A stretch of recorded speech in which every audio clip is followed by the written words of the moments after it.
El pan nuestro de cada día. Una palabra para el corazón. Una palabra de vida. Restaurando a las familias.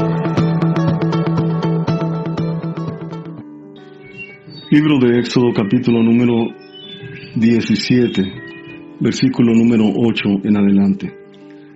Entonces vino Amalek y peleó contra Israel en Refidim. Y dijo Moisés a Josué: escógenos varones y sal a pelear contra Amalek. Mañana yo estaré contigo sobre la cumbre del collado y la vara de Dios en mi mano. E hizo Josué como le dijo Moisés, peleando contra Amalek. Y Moisés y Aarón y Hur subieron a la cumbre del collado. Y sucedía que cuando alzaba Moisés su mano, Israel prevalecía, mas cuando él bajaba su mano, prevalecía Amalek. Y las manos de Moisés se cansaban, por lo que tomaron una piedra y la pusieron debajo de él, y se sentó sobre ella, y Aarón y Hur sostenían sus manos, de uno de un lado y el otro de otro. Así hubo en sus manos fortaleza hasta que se puso el sol. Y Josué deshizo a Amalek y a su pueblo a filo de espada. Amado Padre, en el nombre bendito de Jesucristo queremos rogar tu dirección. Nuevamente te ruego, Señor, que me guíes, que abras nuestro entendimiento y me permitas compartir exactamente lo que tú quieres hablar a nuestras vidas. Amado Dios, te lo pido en el precioso nombre de Jesucristo. Amén, Señor. Amén. Muy bien, quiero hablarles del tema guerra contra los santos. Y obviamente cuando estamos hablando de los santos, me estoy refiriendo a aquellos que conocen de Cristo como su Salvador. En esta porción que leímos, está peleando el pueblo de Israel contra los amalecitas. Amalek era como nieto de Esaú. Era esa descendencia que eran no agradables a Dios, y ellos también, cuando Israel sale de Egipto, ellos atacaban continuamente, especialmente los más rezagados eran los que atacaban. Entonces la Escritura nos deja ver que Dios tuvo guerra con Amalek. Si usted sigue leyendo, dice la Escritura que Dios le dijo a Moisés que tendría guerra con Amalek de generación a generación, hasta que entraron a la tierra de Canaán y mandó destruir totalmente a los amalecitas. Nos preguntamos, bueno, pero esta era una guerra espiritual, es una guerra física. Parece que son ambas cosas. Este es el punto número 1. Vamos a aprender un poco acerca de la guerra espiritual. Las luchas espirituales en el Antiguo Testamento eran desde luego físicas y espirituales. Como lo acabamos de leer, Israel peleaba a través de Josué comandándolos, pero Moisés era el que estaba en un monte levantando las manos al cielo, orando al Señor. Pero cuando él cansaba y bajaba sus brazos, entonces Amalek prevalecía contra el pueblo de Israel. Y tenía Moisés que hacer un esfuerzo y nuevamente levantar sus brazos y orar al Señor. Esto nos enseña un principio espiritual muy importante. Usted podrá tener luchas naturales, luchas físicas, luchas económicas, pero cuando usted está peleando contra Amalek, que desde luego viene a ser una idea de Satanás, entonces tenemos que pelear no solo físicamente, sino tenemos que pelear espiritualmente. En todo el Antiguo Testamento se nos señala una guerra física, pero detrás de todo esto había una guerra espiritual. Mire, por ejemplo, usted puede leer el Salmo 91. No lo voy a leer porque es un salmo un poquito largo, pero usted probablemente lo conoce. Y yo le sugiero que lo aprenda, que lo memorice, que lo medite, que ore con el Salmo 91. Igualmente con Isaías 41, del versículo número 10 al 13.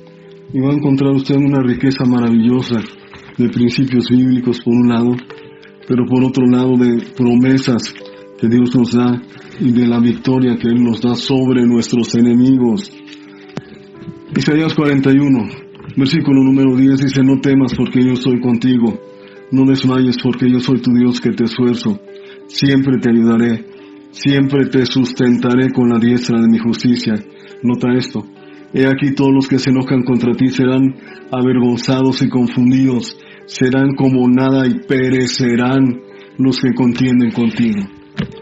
En una ocasión, mientras yo estaba orando y leyendo el libro de los Salmos, estaba leyendo el 58, cuando dice, oh Dios, quiebra sus dientes en sus bocas, quiebra, oh Jehová, las muelas de los leoncillos.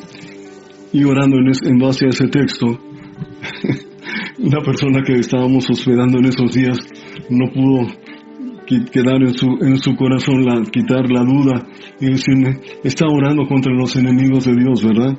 Digo, sí, claro, no estoy orando en contra de mi vecino, ni contra mi suegra, ni nadie por el estilo. Son guerra espiritual. Entonces, usted tiene que comprender algo, un principio, hermano. Usted va a enfrentar muchas veces cosas naturales, pero que detrás de ella hay algo espiritual.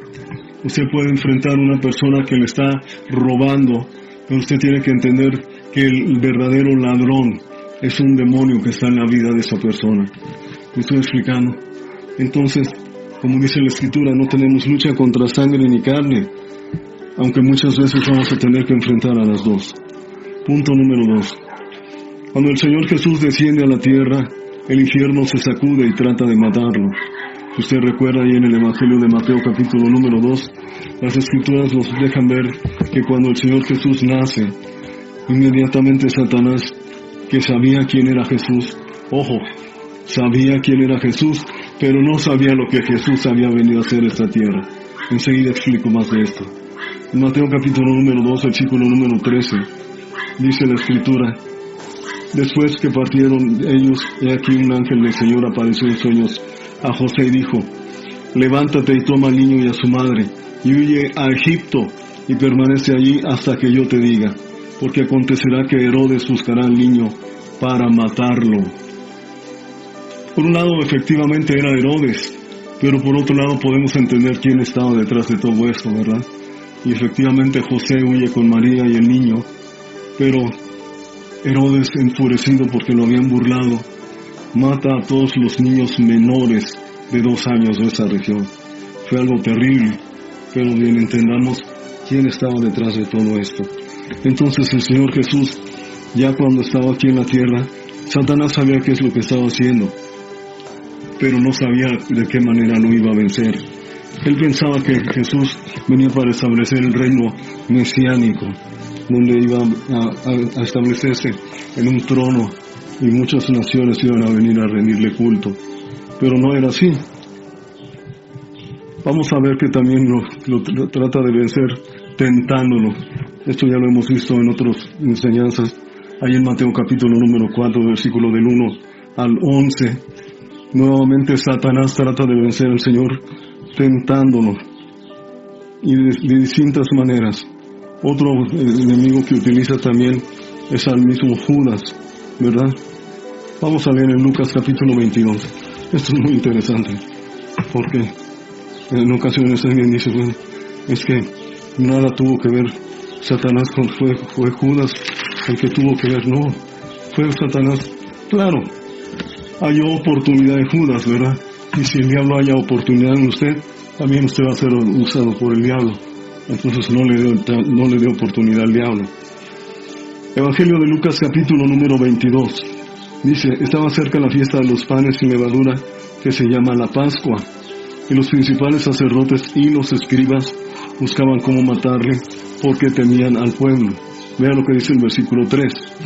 Y entró Satanás en Judas, el cual era del número de los 12. Y este fue y habló con los principales sacerdotes, es con los jefes de la guardia, de cómo se los entregaría. Ellos se alegraron y convinieron en darle dinero. Satanás entró en Judas. ¿Literal? Sí, literalmente entró en Judas. Por eso el Señor Jesús le podemos encontrar en otro de los evangelios cuando se dirige a Judas y le dice, lo que vas a hacer, hazlo más pronto. Ya para ese momento Satanás estaba totalmente en Judas. Muy bien. Ahora, ¿qué hubiera sucedido si Satanás hubiera sabido que el Señor iba a vencerlo? No lo hubiera crucificado. ¿Estás hablando en serio? Sí. Judas ni Satanás, nadie de ellos sabían que precisamente la cruz iba a ser la victoria. Pero vamos a ver esto, 1 Corintios capítulo número 2, versículos 7 y 8. Nos deja ver lo que estamos hablando. Porque si los príncipes de este siglo hubieran sabido, 1 Corintios 2, versículo 7, nos hablamos sabiduría de Dios en misterio, la sabiduría oculta, la cual Dios predestinó antes de los siglos para nuestra gloria, la que ninguna de los príncipes, noten ustedes esto, la que ninguna de los príncipes de este siglo conoció, porque si la hubieran conocido, nunca hubieran crucificado al Señor de gloria. Y no me estoy refiriendo a que hubieran dicho, ay, pobrecito, no lo vamos a crucificar. No, al contrario, si hubieran sabido que precisamente en la cruz iba a estar su derrota, no lo hubieran crucificado. Pero bendito sea Dios que no lo supieron. Y el Señor, Colosenses capítulo número 2, vea usted qué maravilloso es esto. Colosenses capítulo número 2, la misma escritura nos enseña cómo es que el Señor vence a Satanás. Precisamente en donde, en la manera como el diablo quería matarlo. El diablo quería detener a Jesús a como de lugar. Colosenses capítulo número 2, versículo número 14 dice, anulando el acta de los decretos que había contra nosotros, que nos era contraria, quitándola de en medio y clavándola en la cruz, y despojando a los principados y a las potestades, los exhibió públicamente, triunfando sobre ellos en la cruz. Entonces nuestro amado Señor Jesucristo vence las potestades satánicas, vence al mismo Satanás en la cruz. Y eso fue una sorpresa. El diablo no se esperaba que precisamente la manera como trataba él de detener al Señor Jesucristo iba a ser su derrota. Bendito sea el Señor por eso.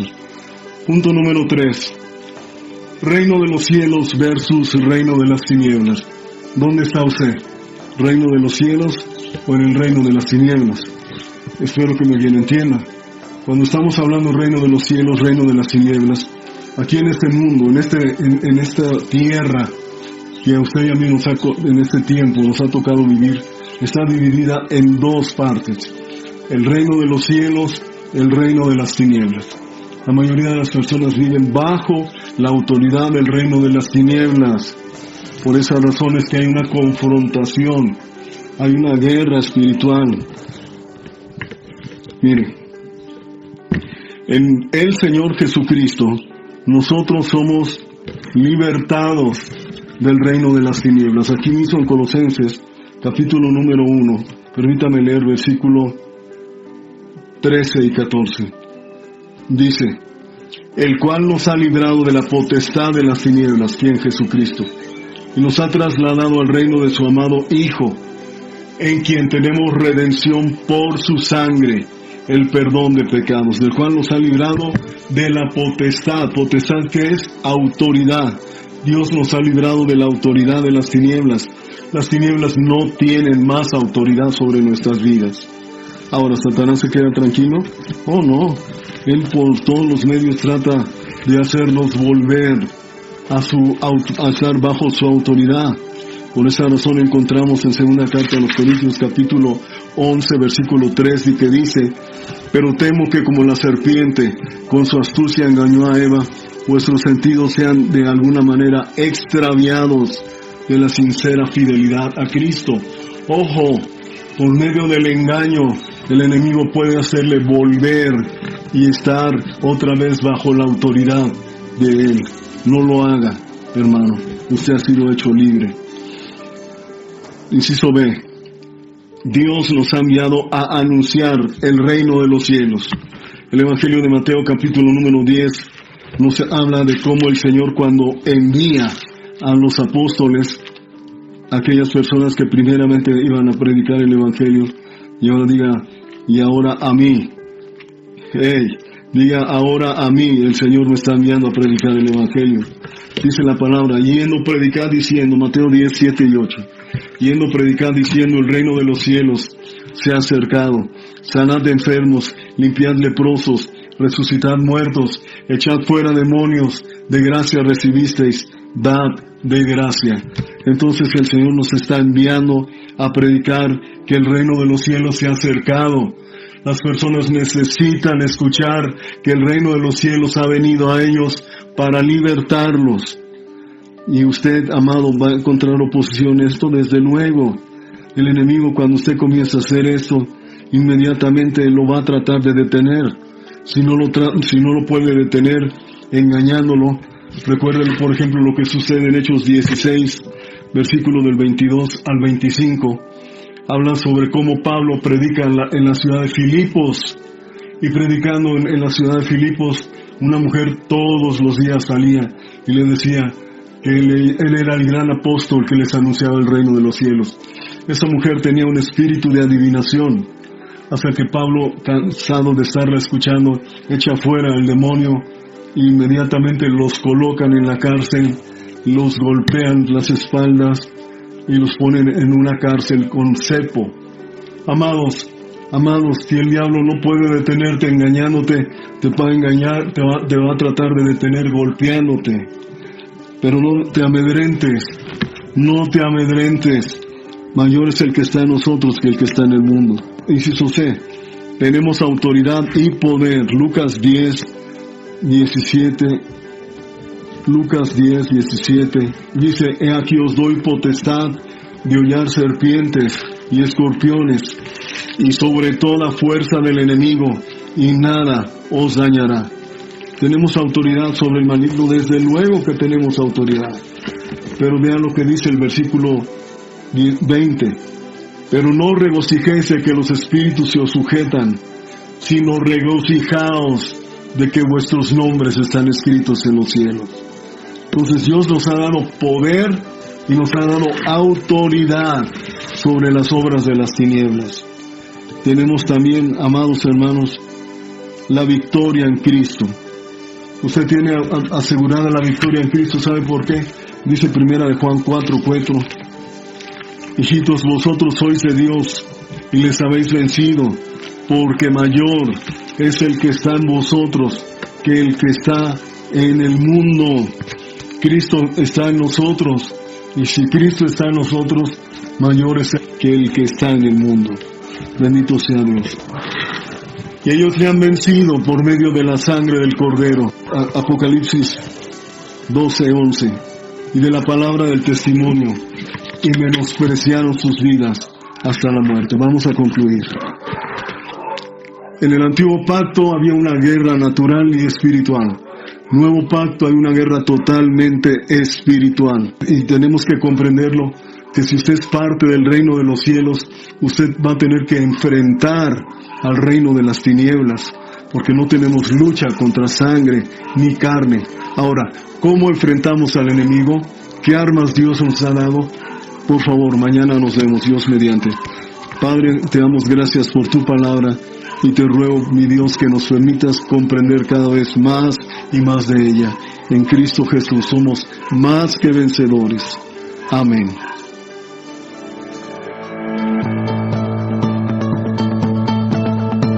El pan nuestro de cada día. Una palabra para el corazón. Una palabra de vida. Restaurando a las familias.